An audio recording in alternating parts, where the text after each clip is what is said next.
capítulo 16 de Hechos, y vamos a entrar al capítulo 17, el mensaje que trae resultados. En el mensaje anterior concluimos en el versículo 34 del capítulo 16, y ya en estos versículos se había dado la experiencia en que ocurrió un terremoto, ¿verdad que sí?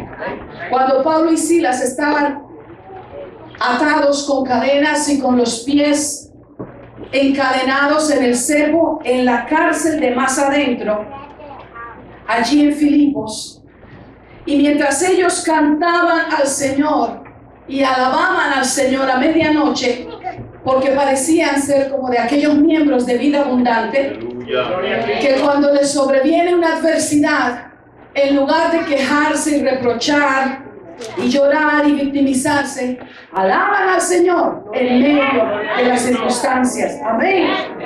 A veces es difícil, pero se puede lograr en el nombre de Jesús. Y mientras ellos estaban en esa experiencia, la Biblia dice que ocurrió un gran terremoto, de tal manera que los cimientos de la cárcel se estremecieron, las puertas de las prisiones se abrieron y las cadenas de todos los reos se soltaron. Entre ellos estaban Pablo y Silas. Tremendo lo que ocurrió con la presencia del Señor. Cuando el carcelero se dio cuenta de lo que había sucedido, pensó y aún intentó, más bien sacó la espada para matarse, porque pensó se escaparon todos los presos. Así que aquí mi cabeza va a rodar también tan pronto los magistrados se den cuenta. Pero Pablo le dijo a gran voz que no cometiera ese mal porque todos estaban allí. Lo que había ocurrido era una intervención del Señor. Ahora, la pregunta del carcelero, y ahí donde nosotros casi estábamos terminando para entrar a los demás versículos que vamos a cubrir hoy, el carcelero le dijo, ¿qué debo hacer para ser salvo? Y Pablo le contesta en el versículo 31, cree en el Señor Jesucristo y serás salvo tú y tu casa. ¿Recuerdan esa porción que leímos? ¿Qué es todo el requisito que pedía? Cree en el Señor Jesucristo y serás salvo tú y tu casa. Le hablaron la palabra del Señor a él y a todos los que estaban en su casa, y él, o sea el carcelero, tomándolos en aquella misma hora de la noche, les lavó las heridas, porque ellos habían sido golpeados, habían sido maltratados, habían sido azotados injustamente. Amén. Les lavó las heridas y enseguida se bautizó él con todos los suyos. Tremendo eso. Versículo 34 dice, y llevándolos a su casa, les puso la mesa. Hablábamos en la clase de escuela dominical de ser hospitalarios. Amén, de ser hospedadores. Qué bonito llegar a la casa de alguien y sentirse bien recibido, ¿no? Amén. También cuando uno siente que no lo esperaban y como que está siendo inoportuno, también uno siente eso, ¿verdad que sí? No, solo estaba de paso, ya me voy. Versículo 34, los llevó a su casa, les puso la mesa y se regocijó con toda su casa de haber creído a Dios. Ahora, versículo 35, cuando fue de día, los magistrados enviaron alguaciles a decir, suelta a aquellos hombres, o sea, a Pablo y a Silas. Amén, suéltalos. Y el carcelero hizo saber esas palabras a Pablo. Los magistrados han mandado a decir que se os suelte, así que ahora salid y marchaos en paz. Y mire el hermano Pablo, mire cómo responde el versículo 37. Pero Pablo les dijo, después de azotarnos públicamente sin sentencia judicial, siendo ciudadanos romanos, nos echaron en la cárcel y ahora nos echan encubiertamente. Tremendo, ¿verdad? Tremenda la respuesta de Pablo. No, dice él, por cierto, sino vengan ellos mismos a sacarlos. Versículo 38 en adelante. Y los alguaciles hicieron saber estas palabras a los magistrados, los cuales tuvieron miedo al oír que eran romanos. Y viniendo les rogaron y sacándolos. Cuando dice que viniendo les rogaron, quiere decir que los magistrados mismos se presentaron delante de Pablo y de Silas y les expusieron sus disculpas. Les ofrecieron excusas por lo que habían hecho. los cuales tuvieron miedo. Ok, y sacándolos, les pidieron que salieran de la ciudad. Versículo 40. Entonces, saliendo de la cárcel, entraron en casa de Lidia. ¿Se acuerdan de Lidia? Aquella mujer prominente a través de la cual creemos que el evangelio llegó a Europa cuando ella creyó a Jesús. Y habiendo visto a los hermanos, los consolaron y se fueron. Versículo 17 en adelante. Pasando por Anfípolis y Apolonia, llegaron a Tesalónica. ¿Quiénes llegaron a Tesalónica? Pablo, Silas, Lucas. No, la hermana Lidia la dejaron solita.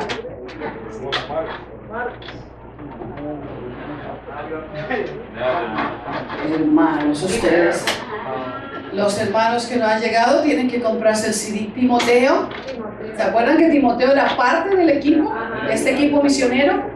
Entonces, pasando por Anfípolis y Apolonia, llegaron a Tesalónica, donde había una sinagoga de los judíos. Y Pablo, como acostumbraba, fue a ellos y por 3 días de reposo discutió con ellos. Por 3 días de reposo quiere decir que durante 3 consecutivas semanas, cada sábado, Pablo no faltaba a la reunión en la sinagoga, declarando y exponiendo por medio de las Escrituras que era necesario que el Cristo padeciese y resucitase de los muertos, y que Jesús, a quien yo os anuncio, decía él, es el Cristo. Y algunos de ellos creyeron y se juntaron con Pablo y con Silas, y de los griegos piadosos gran número, y mujeres nobles, no pocas. Entonces los judíos que no creían, teniendo celos, tomaron consigo a algunos que eso es importante porque ese punto lo vamos a hablar hoy. A algunos ociosos, hombres malos, y juntando una turba alborotaron la ciudad, y asaltando la casa de Jasón procuraban sacarlos al pueblo. Quiere decir que ellos estaban hospedados en la casa de Jasón. Pero no hallándolos, trajeron a Jasón y a algunos hermanos ante las autoridades de la ciudad, gritando: estos que trastornan el mundo entero también han venido acá, a los cuales Jasón ha recibido, y todos estos contravienen los decretos de César, diciendo que hay otro rey, Jesús. Y alborotaron al pueblo y a las autoridades de la ciudad oyendo estas cosas. Pero obtenida fianza de Jasón y de los demás, los soltaron. Inmediatamente los hermanos enviaron de noche a Pablo y a Silas hasta Berea, y ellos, habiendo llegado, entraron en la sinagoga de los judíos. Muy bien, vamos a dejar hasta ahí.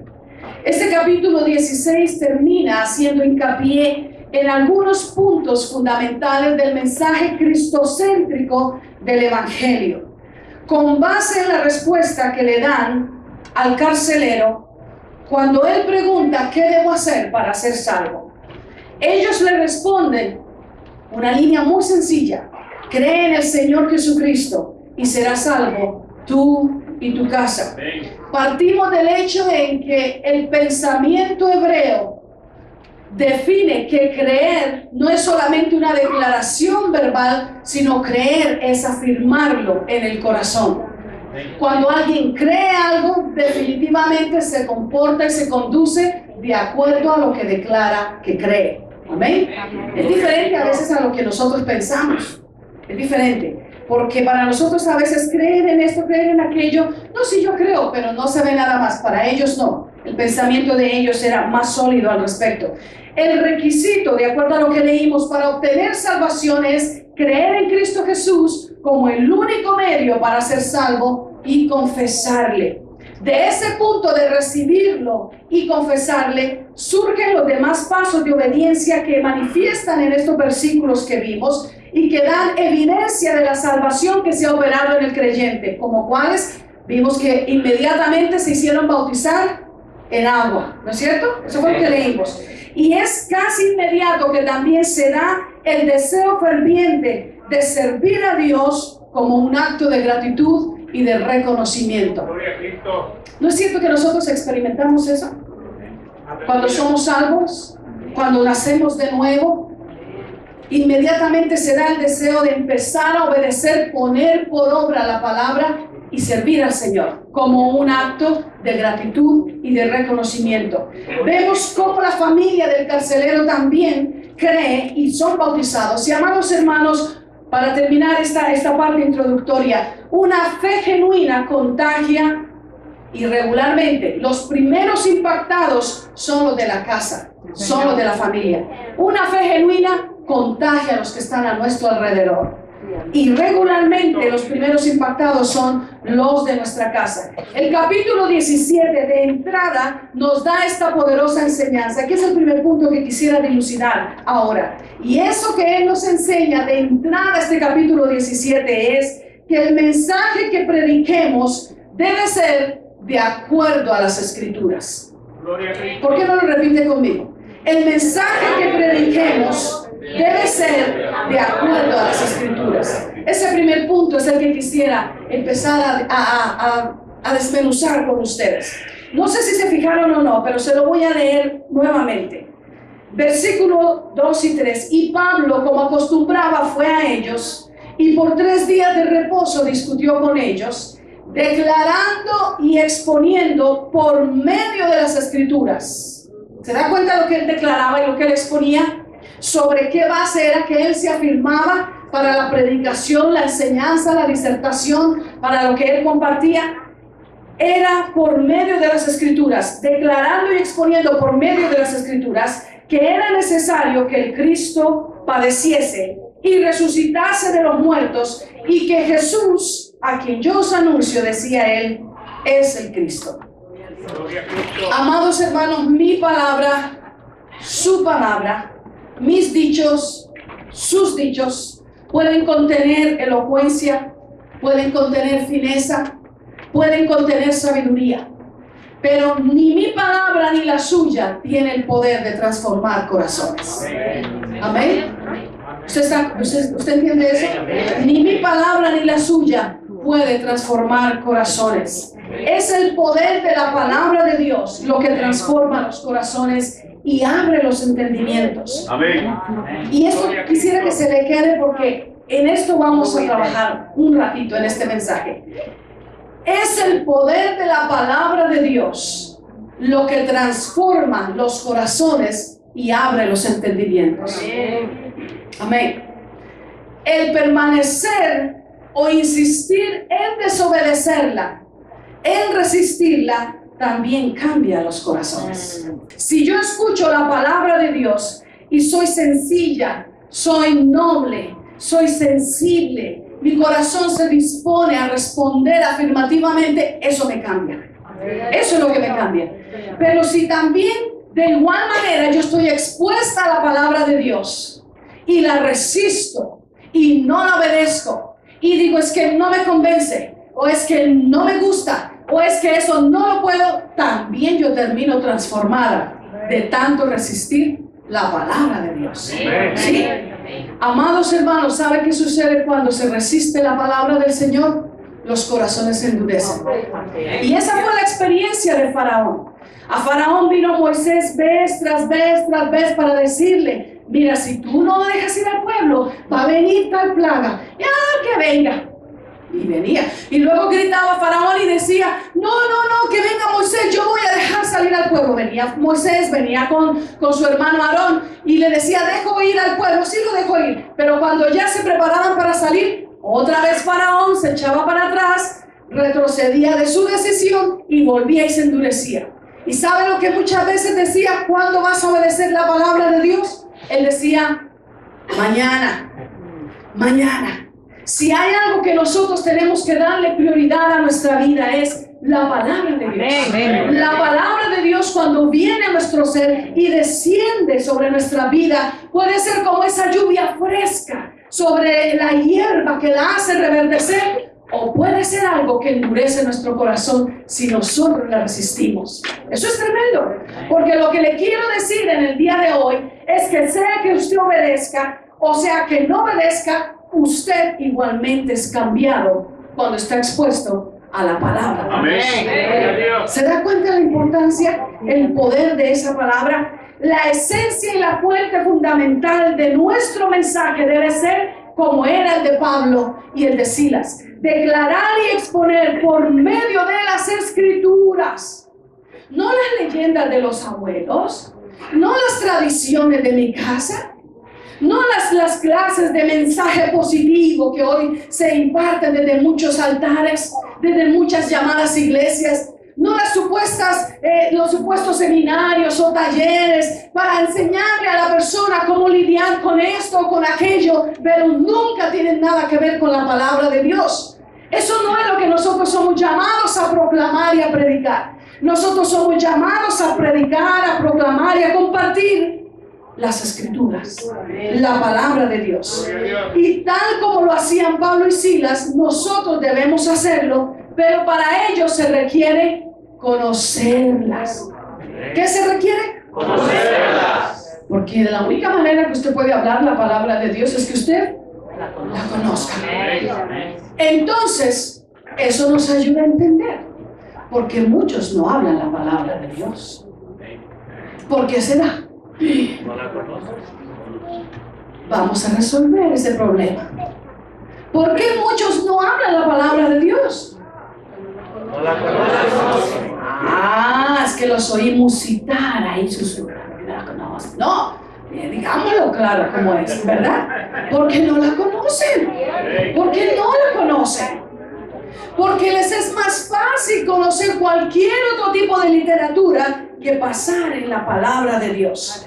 A través del profeta Oseas, Dios dijo esto de su pueblo. Mi pueblo, dijo Dios, fue destruido.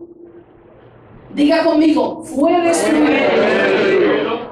Eso es lo que dijo Dios a través del profeta Oseas. Mi pueblo fue destruido porque le faltó conocimiento. Por cuanto, dice Dios, desechaste el conocimiento, yo te echaré del sacerdocio. Y porque olvidaste la ley de tu Dios, también yo me olvidaré de tus hijos. ¡Wow! El día que los pastores dejaron de predicar la palabra, inició en el instante en que los pastores dejaron de pasar tiempo en la palabra. Es así de sencillo. Así es. ¿Por qué será que muchos pastores no tienen palabra para predicar? ¿Por qué será que muchos líderes no tienen palabra para predicar? ¿Por qué será que muchos creyentes no tienen palabra para compartir? Debe ser porque en ellos no hay palabra. ¿O no? ¿No le parece que eso es sencillo de resolver? El día que los pastores en las iglesias de Estados Unidos, de Norteamérica y ahora en Latinoamérica, en muchas llamadas iglesias y muy afamadamente conocidas como mega iglesias, el día que ellos dejaron de predicar, muchos de ellos, no todos, pero muchos de ellos dejaron de predicar la palabra de Dios, comenzó en el momento en que ellos, los líderes, los creyentes, los pastores, dejaron de pasar tiempo en la palabra de Dios. Dejaron de deleitarse en las escrituras y comenzaron a contemplar la idea que otras cosas eran igualmente importantes o quizás más que la palabra de Dios en sus vidas. ¿Sabía usted que hoy por hoy en muchas iglesias de Estados Unidos, de Norteamérica, y eso incluye iglesias de asambleas de Dios, cuando llega la temporada del fútbol americano, las iglesias cierran el domingo, cuando se juega el Super Bowl y se junta el pastor, el liderazgo, el consejo, los ancianos, los diáconos y todos los que se llaman creyentes, y en lugar de tener un culto, tienen una gigante pantalla para ver el Super Bowl en el famoso llamado templo del Señor.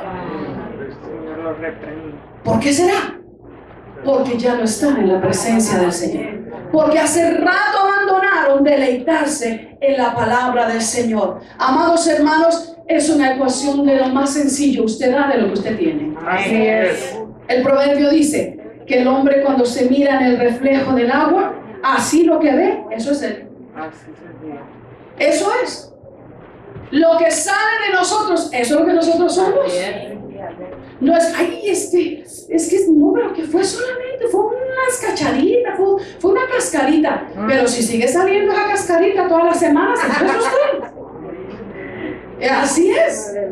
Eso es tremendo, hermanos.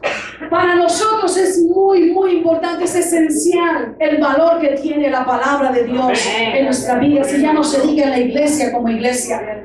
Cuando el líder se acostumbra a buscar de Dios o a sumergirse en las escrituras únicamente porque le toca enseñar o predicar, ese líder y todo su trabajo está destinado a fracasar y a quedarse en el olvido.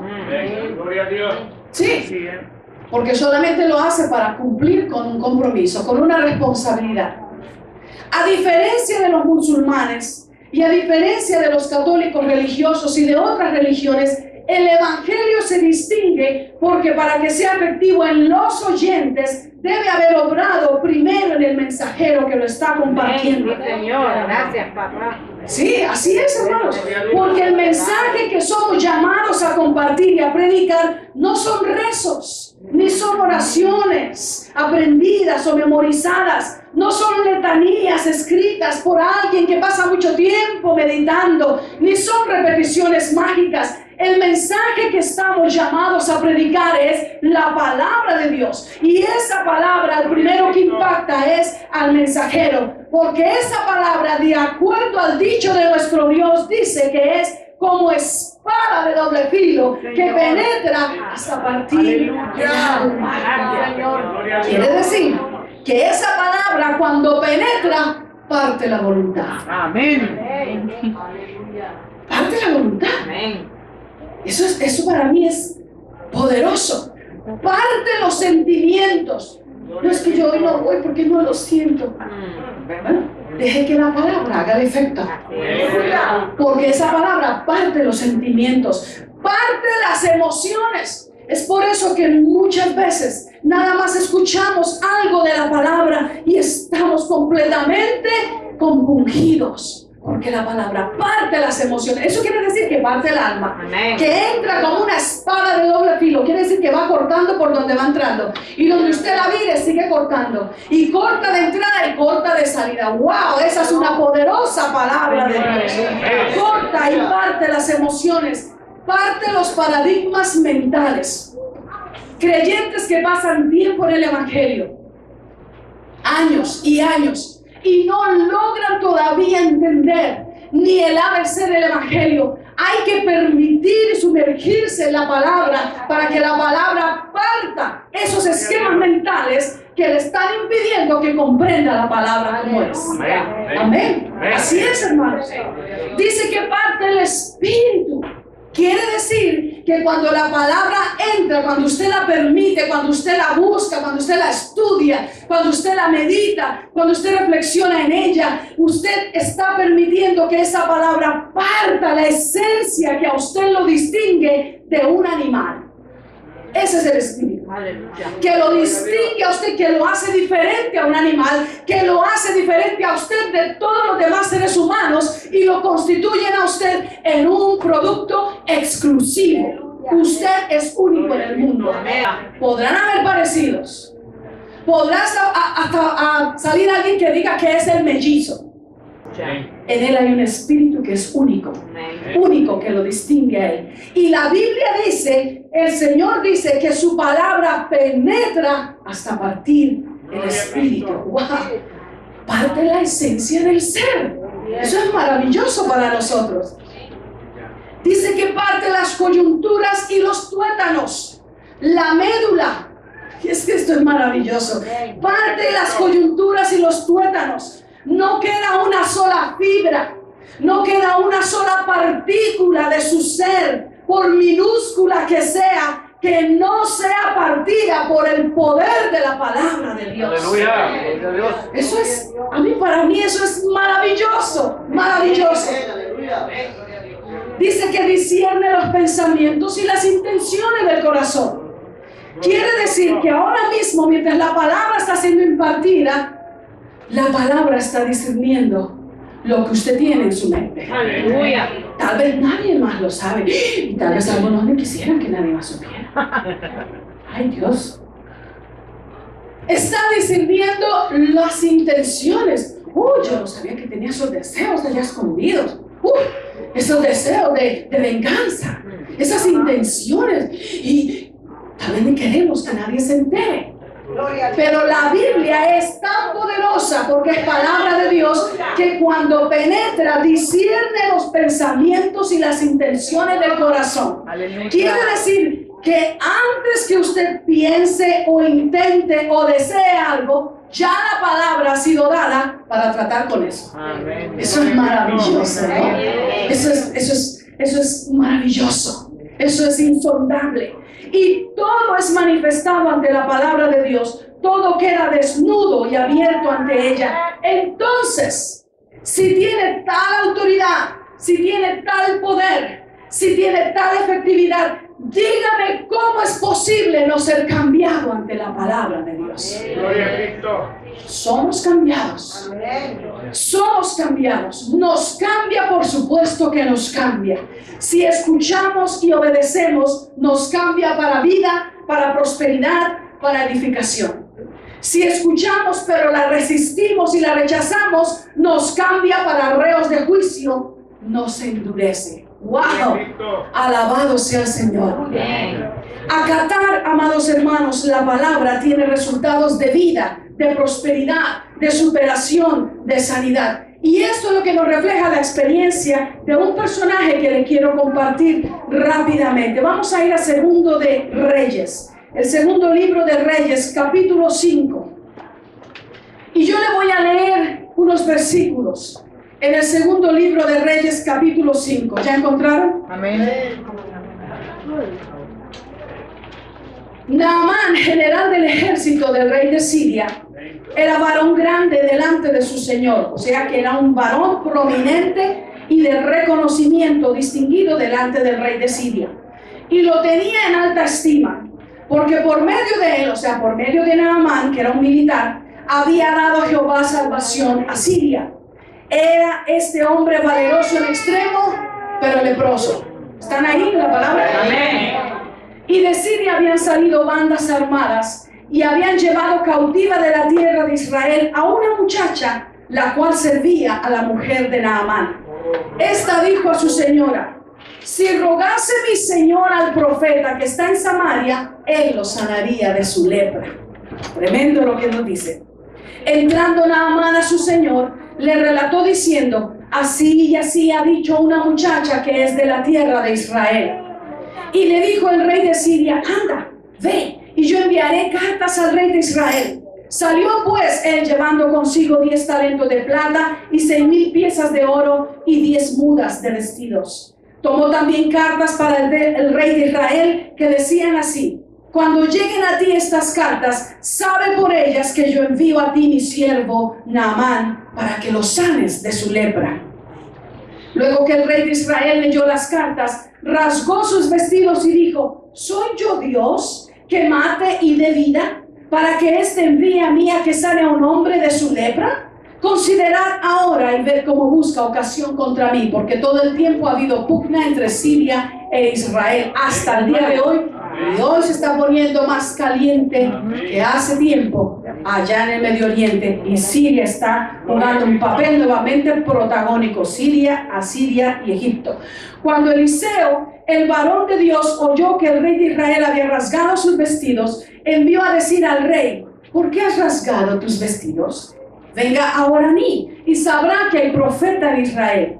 Y vino Naamán con sus caballos y con su carro y se paró a las puertas de la casa de Eliseo. Entonces Eliseo le envió un mensajero diciendo: ve y lávate 7 veces en el Jordán y tu carne se te restaurará y serás limpio. Y Naamán se fue contento.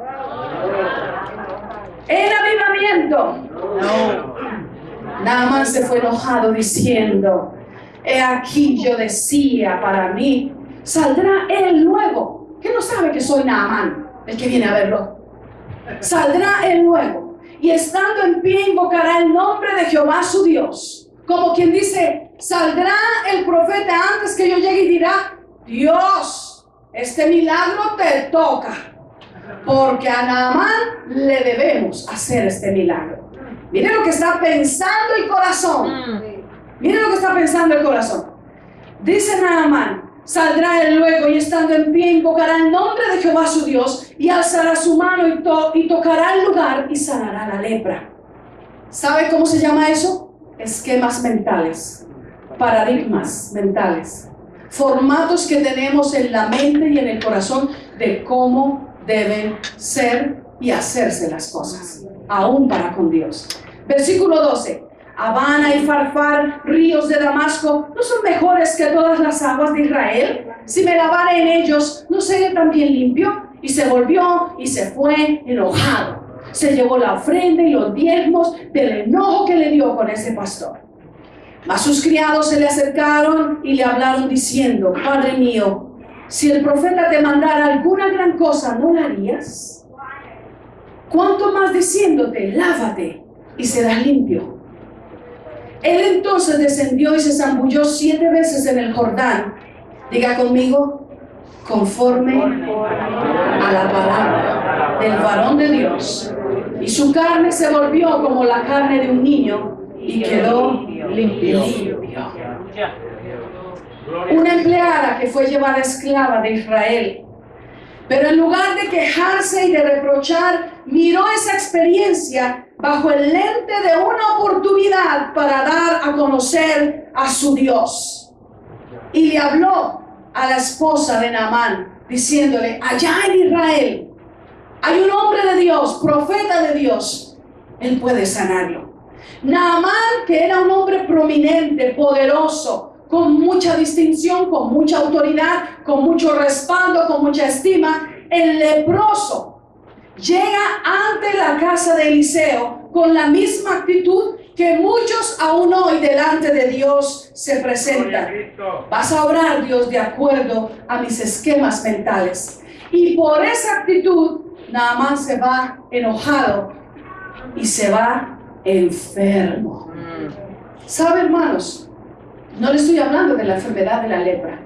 Le estoy hablando de muchas otras enfermedades que están todavía abatiendo los corazones, las mentes, las vidas, las familias, las relaciones en los hogares, las relaciones en las familias, las relaciones laborales, las relaciones en la iglesia, las relaciones en todos los entornos donde nosotros nos movemos, de muchas situaciones que lo único que nos dejan ver es que todavía se carga con una enfermedad.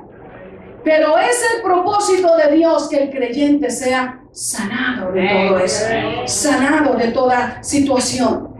Pero lamentablemente muchos llegan a abordar la palabra y la presencia de Dios con la misma actitud de Naamán. Yo soy Naamán. A mí me tienen que recibir de esta manera.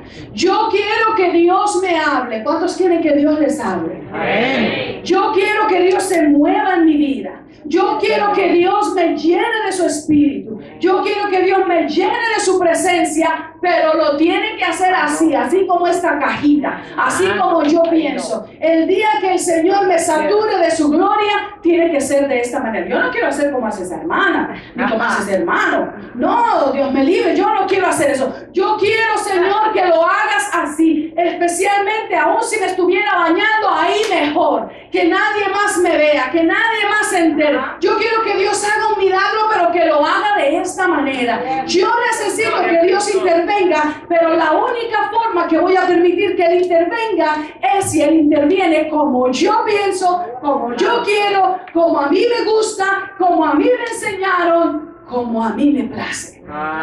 Y Dios le manda a un profeta y le dice a Naamán: yo ni lo recibo, ni salgo a saludarlo, porque la gloria no es del profeta, la gloria es de Dios. Pero con todo y eso le muestra misericordia y le dice, a través de un siervo, de un criado, a través de un empleado, y le dice: bueno, señor Naamán, el varón de Dios que está allá adentro, que no quiso salir, que está muy ocupado, tal vez está tomándose su chocolatito con pupusas hasta ahora y no permite que lo moleste, le manda a decir que todo lo que tiene que hacer es obedecer la palabra de Dios. Aleluya. Y que se meta al río Jordán en obediencia 7 veces, que se zambulla, Y es todo lo que usted necesita para que su piel sea limpia de la lepra. ¿Y sabe lo que hizo Naamán? Naamán dijo: ¿quién se ha creído ese tal profeta? ¿Quién se cree que es? ¿A mí, a Naamán? ¿Un militar de alta alcurnia del más alto rango de Siria? ¿No saben que Dios entregó a Israel su nación en manos de Siria a través de mi mano, a través de mi espada?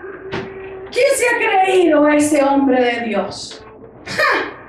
Me llevo los vestidos y la plata y el oro, las ofrendas, los diezmos. ¿Qué se creyó ese pastor? Si iglesias son las que hay, si lugares en lo que hay para ir.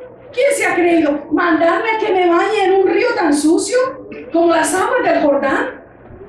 Si nosotros tenemos ríos maravillosos, lindos, transparentes, cristalinos, ¿por qué no me puedo bañar en uno de esos ríos? Y se fue enojado. Tremendo. Pero dentro de él pensaba: es que me tiene que recibir así, Dios lo va a hacer, Dios lo va a hacer. Y amados hermanos, ¿por qué muchos continúan enfermos con su mal, con su problema, con su crisis, con su situación? Porque quieren la intervención de Dios, pero a su manera. Y una cosa queda clara en la palabra: que nada será a nuestra manera. Así es. Siempre será a la manera de Dios. Porque es su palabra y porque es Él. Él es Dios. Pero mire que a mí me fascina la intervención que tuvieron los criados de Naamán. Y eso nosotros tenemos que aprenderlo también de la palabra de Dios. Los criados lo oyeron refunfuñando, renegando, enojado, pero leproso. Porque a veces así nos pasa. Somos peliones, exigentes, pero apestamos a un mal que traemos. Y él no fue sanado. Y los criados fueron clave, le dijeron: pero Señor, si te hubiera pedido algo grande de verdad, algo valeroso, ¿no lo hubieras hecho? Y sabe, amados hermanos, para nosotros como creyentes es clave estar rodeado de personas que nos hagan reflexionar respecto a la palabra del Señor. Amén. Usted en la iglesia, en el vecindario, en los lugares donde usted se desplaza, busque relacionarse con personas que sean una buena influencia en su vida. Señor. Sí, hermanos. Gloria a Cristo. Busque hacerlo. Busque relacionarse con personas que lo llevan a reflexionar en la palabra del Señor. Ellos fueron claves para que este hombre reaccionara y reflexionara y meditara y dijera: pues sí, es cierto, además que pierdo. Y ya me imagino que los criados estaban ahí diciéndole: vamos, vamos, te llevamos, mira, te acompañamos, te servimos, te traemos una gran toalla, no como la que llevó la pastora al día del bautismo, que era una toallita así chiquitita. Para los que no se dieron cuenta, eso fue algo trágico allá atrás. Pero no, te llevamos una gran toalla para cuando salgas del agua y todo eso. Importante estar relacionados con personas que nos alimentan la fe, que nos generan fe, que nos meten ánimo, que nos ayudan a creer que el Señor lo va a hacer. Porque si estamos nosotros medio desplomados, pero de remate escogemos únicamente rodearnos con aquellos que más encima nos desploman, no, estamos acabados. Estamos amolados, como dicen en México. Pero fue clave la intervención de estos siervos. Lo llevaron al río. Se metió una vez, salió leproso. Se metió 2 veces, salió leproso. Se metió 3 veces, salió leproso. Se metió 4 veces, todavía seguía leproso. 5 veces. Y él se miraba y decía: esta lepra, encima de que me estoy metiendo en esta agua tan sucia, ahora encima del leproso, chucos. Se metió 6 veces y salió leproso. Fue hasta la 7ª vez cuando lo hizo conforme A la palabra, sí, Señor. ¿A usted no le parece que yo soy bueno? Amén, amén. Le damos al Señor un aplauso. Aleluya. Le damos al Señor un aplauso. Fue hasta cuando Él lo hizo conforme a la palabra, que en esa 7ª vez al salir, su piel era limpia como la de un niño. Limpia como la de un niño. Qué linda la tez, la piel de los niños. Me encanta tocar a Isaac. Me encanta tocar a Emmanuel. Se siente una piel tan tersa, tan suave. No hay nada que esté estropeando que nuestra mano corra por ahí. Ya pasan los años y olvídate. Le salen a uno los barros, estillas, paño, de todo. La barba. Ya pasa la mano y ahí se queda trabada. Pero lo que Dios hizo en Naamán es tan lindo que la Biblia dice que su piel quedó limpia como la de un niño. ¿Cuándo eso ocurrió? Cuando él hizo conforme a la palabra. Cuando muchas otras cosas suplantan el lugar de la palabra en nuestras vidas, en las iglesias, comienza el camino descendiente hacia la destrucción. Cuando se rechaza el conocimiento y la ley de Dios, eso no será visto livianamente por Dios. Eso traerá pérdida. Los creyentes, los discípulos, los líderes que dejan huella de bendición son aquellos que aman su palabra y pasan tiempo en ella diariamente, aunque no tengan que enseñar, aunque no tengan que predicar, por el único deleite de meditar en la palabra del Señor. Esos somos el calibre de discípulos en vida abundante. No necesitamos un privilegio, un título, un cargo para ir a correr a la palabra. No, es que la palabra se ha vuelto nuestro deleite, el manantial, la fuente, donde si yo no voy a esa palabra ese día, yo siento que me falta el oxígeno, porque yo quiero conocerlo y yo he aprendido a deleitarme en la palabra del Señor. En el mayor punto de vulnerabilidad de Jesús como hombre, al ser tentado por el diablo, su escudo y su defensa fue la palabra. Amén. Fue la palabra. No voy a entrar a ahondar más en este punto. Voy a ir al segundo para ir cerrando. Amados hermanos, en el capítulo 17 nos presenta este paralelo.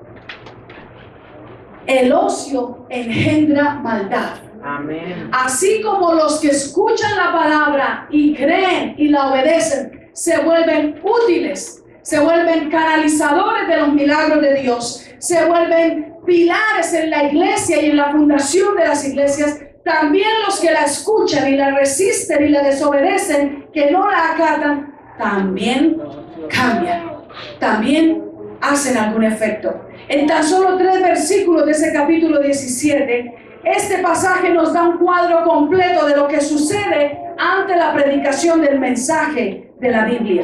Quien la escucha, quien la atiende y responde afirmativamente a la palabra, entra en el camino de eterna salvación y de bendición. Pero quien la rechaza y la resiste, se convierte en un incrédulo que busca traer tropiezo a la iglesia. Eso es lo que dice el versículo 4, ¿no es cierto? 4 y 5. Algunos de ellos creyeron y se juntaron con Pablo y con Silas, y de los griegos piadosos gran número y mujeres nobles no pocas. Entonces los judíos que no creían, teniendo celos, tomaron consigo a algunos ociosos, hombres malos. Tremendo eso, ¿verdad? A los que no creían.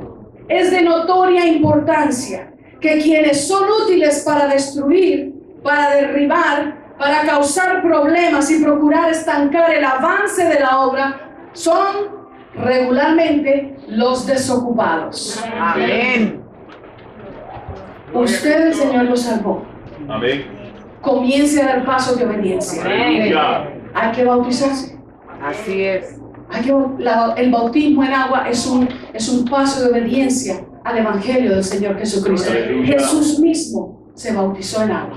Así es. Hay que integrarse en el servicio. Hay que poner nuestra casa en orden. Amén. Hay que poner la casa en orden. Las parejas que aún todavía no son casadas tienen que buscar casarse. Eso hay que darle diligencia. Esas cosas no se pueden poner a ver si algún día todo me sale bien. No, es que yo quiero que mi casa sea bendecida. Para que mi casa sea bendecida, yo tengo que dar paso de obediencia. Y una vez entramos en esa obediencia, inmediatamente está en nosotros ardiendo el deseo de servir, de integrarnos. De integrarnos, involucrarnos en ese acto de gratitud y de reconocimiento al Señor. Porque escuchar la palabra, resistirla y quedarnos desocupados nos torna herramientas útiles para destruir. Amén. El ocioso, el desocupado, es especialmente bueno. Diga conmigo, buenísimo. Buenísimo. Bueno para echar abajo lo que él no construyó, porque no le ha costado. Y mire, hermanos, ninguno de nosotros es perfecto.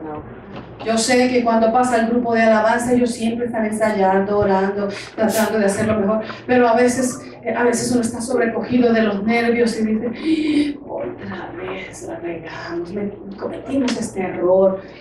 Pero a veces nos falta lo que dice, se me fue la bendición. Yo lo haría mejor. El servicio que prestan los sugieres, posiblemente algunos no lo ven y dirían, es más fácil ver a veces lo negativo. Pero hermanos, ¿se ha dado cuenta que regularmente el desocupado es el que trae problemas?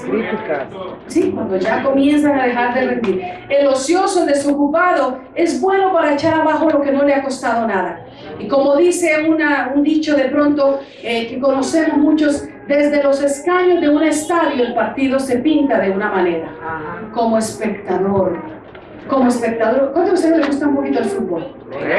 O algún deporte. Y no es cierto que uno sentada y dice, pero es que ¿por qué le tiró la pelota a él? Que no se dio cuenta que estaba mal ubicado. Pero ¿por qué esa posición? Y uno está de espectador y uno se la sabe toditas. Pero otra cosa es que lo manden allá a jugar al campo. Desde los escaños se ve diferente. Oh, el partido se pinta exitoso para nosotros porque la sabemos todas.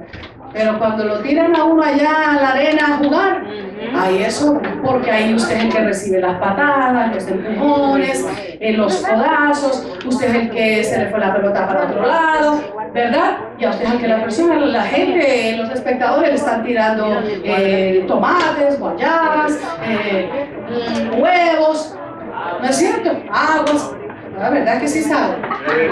Sí, así es. Porque desde los escaños, desde las escalinatas, el partido se pinta de una manera. Nosotros, amados hermanos, como discípulos del Señor Jesucristo, hemos sido llamados para estar activos, integrados a la labor, ocupados en la labor y no solo ser espectadores. Gracias a Dios por el trabajo que Misiones está haciendo. El Señor les bendiga. Muy bonito, me impacta mucho. A mí me toca las fibras cuando veo la necesidad que hay. Tremendo. El Señor les bendiga, el Señor los prospere. ¿Sabe que la mayoría de ellos son relativamente nuevos en la vida? Es tremendo. Es tremendo. Hay que ocuparse. Nosotros somos piezas de cambio, somos agentes de transformación de acuerdo a los propósitos divinos. No podemos permanecer indiferentes ni apáticos porque contamos con la única herramienta que tiene poder para transformar vidas, y esa es la palabra de Dios. Y como tales, nosotros seremos llamados a cuenta qué uso y qué utilidad le dimos, o a cuántos privamos de su efectividad. Jesús dijo, el que conmigo no recoge, desparrama. Amén. Voy a cerrar diciendo que Pablo y Silas, Lucas y Timoteo fueron eficaces y muy efectivos en la plantación de la iglesia en Tesalónica. Porque este pasaje que estamos leyendo, que acabamos, es el pasaje que nos abre la experiencia y el relato de la plantación de la iglesia en Tesalónica. Eso es lo que ocurrió ahí. Ellos fueron efectivos y fueron muy eficaces en la plantación de la iglesia en Tesalónica, a pesar de la persecución, a pesar del desprecio de muchos, y muy por encima del mal que incrédulos y ociosos les procuraron. Ellos lograron dejar plantada una iglesia pujante, vigorosa, allí en la región de Tesalónica, a quienes Pablo les dirige 2 epístolas poderosas, que son primera y segunda de Tesalonicenses. Amén.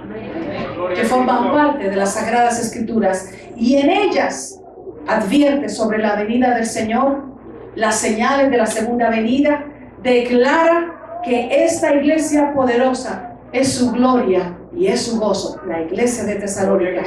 Y pide que ellos en Tesalónica oren, le den un respaldo en oración para que la palabra del Señor corra y sea glorificada. Me gusta mucho como dice, así como fue entre vosotros.